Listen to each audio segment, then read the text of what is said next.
The 12 Hours of Bathurst have once again delivered an incredibly exciting motor race across the legendary mountain track. 12 hours of just frankly quite a lot of chaos, a lot of it weather related with an incredibly wet second half. So before we get to any of the following talking points, definitely go watch the race first in case you somehow haven't. At least check out the highlights, it'll be worth watching. But yeah, I assume you all did, and that's why you're now on a video talking about the 5 most interesting points from the race, so let's not waste any more time with it. My personal number 5 on this list is the weird and slightly disappointing storyline of the two WRT factory-backed BMWs with the number 32 and the number 46. Both of these cars were clearly win contenders, and together with the eventual winner, the Mentor Porsches, they were setting the pace throughout the weekend, but unfortunately got taken out from win contention for various reasons. The most depressing one, I will hopefully be able to show it to you here, was Charlie Weerts just putting it into a wall and, well, crashing the number 32 from win contention while trying to go around traffic. That was just one of these really unnecessary, risky moves with still like 6 hours or something mad on the clock. Really shouldn't have happened. And then the 46 got ruined with a penalty at some stage, and unlike its counterpart, the 911, that eventually ended up winning, up to 912, I'm sorry, yeah, they could never really fully recover from this penalty, no matter how hard they tried. So Marcello's BMW debut unfortunately didn't quite end with the silverware he would have probably hoped to get from this.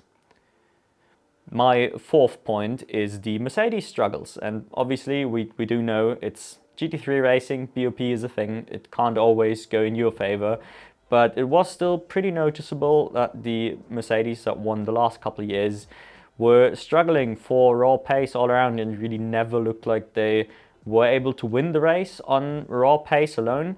Nonetheless, the title defending 75 actually managed to take the car all the way to P2, which is more or less an upset if you just look at the car performance, if you ask me. But I guess that's the benefit of having Luca Stolz and especially Jules Gounon in your car.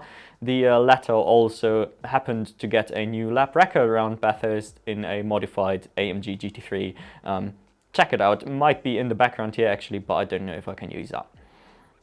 Next up, and this is potentially even my personal favorite, is a few of the young Porsche guys performing really well in their first couple steps in GT3s. It's not their debut neither for Harry King nor for Bastian Boos, both piloting the number 13, but yeah, they don't have a lot of GT3 experience. Bastian Boos in particular only did the Asian Le Mans series, and he didn't really do it in a competitive car, so it was tough for him to show anything. But oh my god, he was so on it during the race, in the rain, leading on restarts, doing it all, like very tricky conditions, and he just kept it perfectly clean. Yes, in the end it wasn't quite meant to be, it wasn't quite enough for the win, and they even slipped off the podium in the closing stages of the race, which was a little bit sad to watch. But nonetheless, keep an eye out for Bastian Boos, he'll be one of the big players in the Porsche stable, no doubt about it in my mind.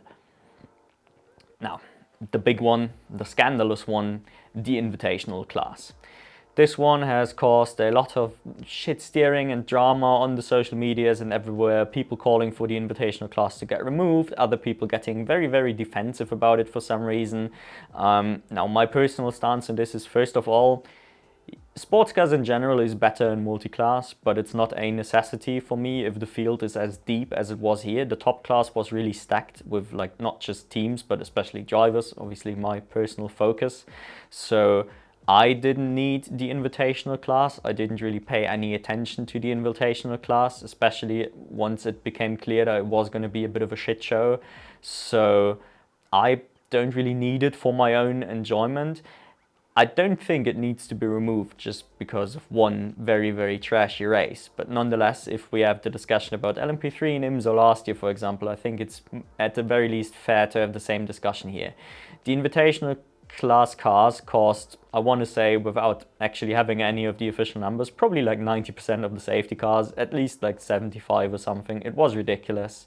And more importantly, the overall amount of safety cars was off the charts. The second half of the race, once rain started dropping, it felt like it was more yellow than green.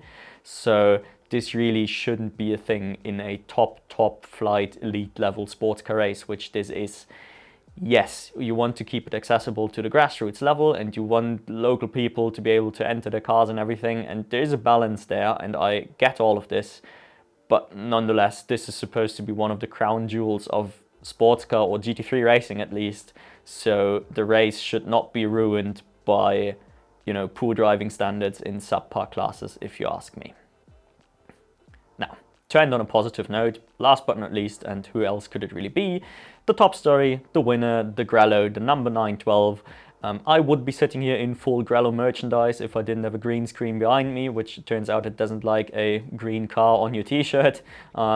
We have had some weird results with that in the past. Nonetheless, Matty Campbell in particular, what a start to the year he's had. Winning Daytona, doubled up by winning Bathurst now. Fantastic driving, not just sitting in the car and, you know, sort of randomly stumbling into the win, but he was the driving force behind both of these. I've talked about it during the Daytona one. He was my most impressive driver in that Porsche there, and he did the same here. Obviously not alone, and all of the guys showed up, but still, this is the one I do really need to highlight. And yeah, what a start for the Grello, for Porsche overall as a sports car operation. And yeah, I'm really looking forward to see where this goes for everyone involved. I really hope the cars stay around for the rest of the IGTC, because I didn't really know that always tends to be a bit weird.